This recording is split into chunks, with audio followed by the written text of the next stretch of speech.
अगर आप अंधेरे से डरते हैं तो ये कहानी आपके लिए नहीं है।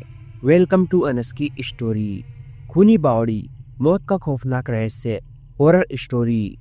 गांव खेराबाद की सीमा पर पुराने किले के पीछे एक बावड़ी, गहरी कुआंनुमा सीढ़ीदार थी। गांव वाले उसे खूनी बावड़ी कहते थे। कहते हैं कि वहां से लौटकर कभी कोई जिंदा नहीं आया।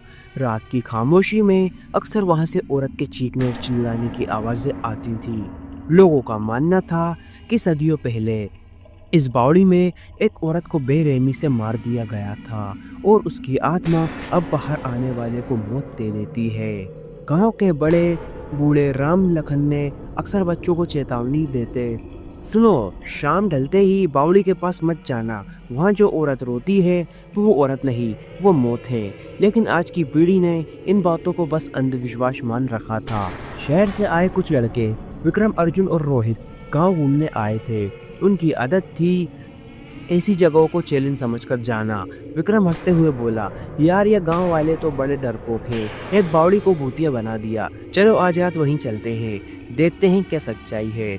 रोहित ने थोड़ा डरते हुए कहा, लेकिन भाई मैंने सुना है वहाँ सच में लोग मरे हैं। ये सिर्फ कहानी नहीं है, ये एक कड़वा सच है। अर्जुन ने तंज कसते हुए कहा, अभी डरपोक मत बन, भूत भूत कुछ नहीं होता। चलो चलते हैं, आज सारा सच सामने आ जाएगा, क्या सच है और क्या झूठ।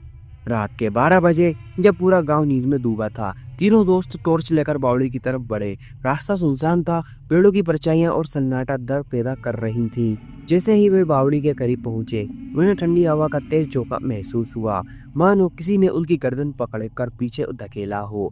रोहित कांपते हुए बोला, भाई ये जगह सही नहीं लग रही, हमें लौट चलना चाहिए। लेकिन विक्रम जिद पे अड़ा हुआ था, नहीं, आज मैं देखूंगा कि इस बावड़ी में आखिर क्या राज है जो इन गांव वालों को सालों से डराता आ रहा है।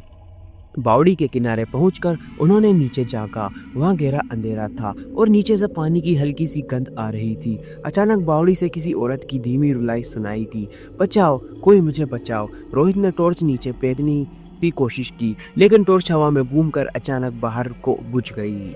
नीचे सिर्फ काली गहराई थी। अर्जुन ने घबराकर कहा, यार ये आवाज कहाँ से आ रही है? यहाँ तो कोई नहीं है। विक्रम ने ठहाका लगाया, शायद कोई औरत सच में फंसी है, चलो नीचे चलकर देखते हैं। तीनों ने सीढ़ियां उतरना शुरू की। जैसे जैसे वे नीचे पहुंचे, आवाज़ और साफ होती गई, मुझे छोड़ दो, मुझे मत मारो। अचानक उन्होंने देखा बावड़ी की दीवारों पर खून के धब्बे थे, जैसे किसी को घसीटकर यहाँ मारा गया हो। रोहित ने डर से कहा, ये खून के है क्या?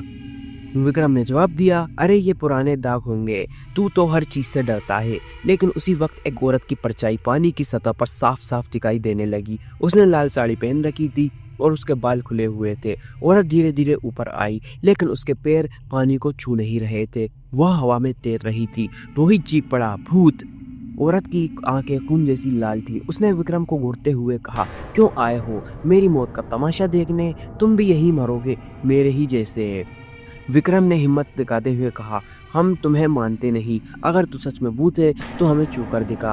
औरत ने एक तेज चीख मारी और उसकी लंबी जीभ विक्रम की गर्दन तक पहुंच गई। एक झटके में उसने विक्रम का गला दबा दिया। अर्जुन और रोहित भागने लगे, लेकिन बावड़ी की सीढ़ियां अचानक गायब हो गई। अब चारों तरफ बस काली दीवार थी। अर्जुन चिल्लाया, हमें छोड़ दो, हमने कुछ नहीं किया। आत्मा ने ठंडी आवाज में कहा, मेरी मौत का बदला पूरा होना बाकी है। जब तक हर उस इंसान की जान नहीं लूंगी जो मेरी जगह को अपवित्र करता है, मेरी आत्मा को मुक्ति नहीं मिलेगी। रोहित कांपते हुए बोला, तेरे साथ क्या हुआ था? तू क्यों मारती है लोगों को? औरत की परछाई ने चीख कर कहा, सदियों पहले मुझे इसी बावड़ी में मेरे ही पति ने जलाकर मार डाला था। मेरा बच्चा पेट में ही मर गया, मैं बददुआ बनकर यही कैद हो गई। अब जो भी यहाँ आता है उसे वही मौत मिलती है जो कि पहले मुझे मिली थी। यह कहते ही औरत का चेहरा जलने लगा, उसकी आंखें बाहर निकल आईं और पूरा बावड़ी लाल खून से भरती ही दिखाई देने लगी। रोहित ने अर्जुन से कहा, हमें यहाँ से भागना होगा वरना हम भी नहीं बचेंगे। लेकिन उसी पल आत्मा ने विक्रम को बावड़ी के गहरे पानी में खींच लिया। विक्रम की हड्डियां चटकने की आवाजें गूंज उठी। उसकी चीख सुनकर अर्जुन और रोहित दोनों के होश उड़ गए। अर्जुन और रोहित ने किसी तरह भागने की कोशिश की, लेकिन बावड़ी का दरवाजा खुद ब खुद बंद हो गया। हवा घुटने लगी और दीवारों से खून टपकने लगा। आत्मा की आवाज़ गूंजी, अब तुम दोनों की बारी है। अचानक अर्जुन की गर्दन किसी अदृश्य हाथ ने पकड़ ली और उसकी सांसें वहीं रुक गई। वह भी वहीं मर गया। अब रोहित अकेला बचा था। उसने हाथ जोड़कर कहा, माँ मुझे छोड़ दो, मैं यहाँ गलती से आ गया था। मैं कसम खाता हूँ दोबारा इस जगह का नाम भी नहीं लूँगा। आत्मा कुछ पल के लिए शांत हुई, फिर बोली, तू बचना चाहता है तो मेरी कहानी दुनिया को सुना, ताकि कोई मेरी इस बावड़ी की तरफ न आए। रोहित कांपते हुए बोला, मैं वादा करता हूँ तेरी कहानी सबको सुनाऊंगा। आत्मा ने उसे धक्का देकर बाहर फेंक दिया। सुबह गांव वालों ने देखा, रोहित बावड़ी के पास बेहोश पड़ा था। उसकी आंखें सुर्ख थी और बाल सफेद हो चुके थे। गांव वाले चौंक गए, ये तो वही शहरी लड़का है, ये जिंदा कैसे बच गया। रोहित उठते ही कांपते हुए स्वर में बोला, खूनी बावड़ी मौत का घर है, वहाँ मत जाना वरना कोई नहीं बचेगा। कहते हैं उस दिन के बाद रोहित कभी नहीं हंसा। उसने जिंदगी भर उस घटना की कहानी सुनाई। उसने खुद फिर कभी उस बावड़ी की तरफ नजर भी नहीं डाली। आज भी खैराबाद गांव में वह बावड़ी खामोश खड़ी है। रात को अब भी वहां से औरत की चीखें आती हैं। लोग कहते हैं कि जो भी उसकी आवाज़ सुन लेता है उसकी उम्र कट जाती है। और यही है खूनी बावड़ी का खौफनाक रहस्य, जहाँ मौत इंतजार करती है और आत्मा कभी चैन से नहीं जी पाती।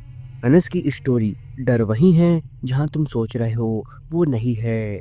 अगर ये वीडियो आप तक पहुँच गई है तो प्लीज़ आप लोग चैनल को सब्सक्राइब करें और मुझे अपना छोटा भाई समझकर सपोर्ट करें, क्योंकि आपके सब्सक्राइब करने से हमें मोटिवेशन मिलता है और वीडियो बनाने में भी अच्छा लगता है। तो प्लीज़ आप लोग मुझे सपोर्ट करें।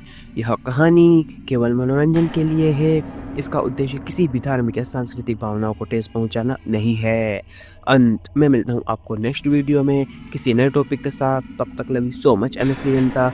अगर आप लोगों के पास भी कोई डरावनी हॉरर स्टोरी है तो आप हमें इंस्टाग्राम पर डीएम करें। जय हिंद, जय भारत।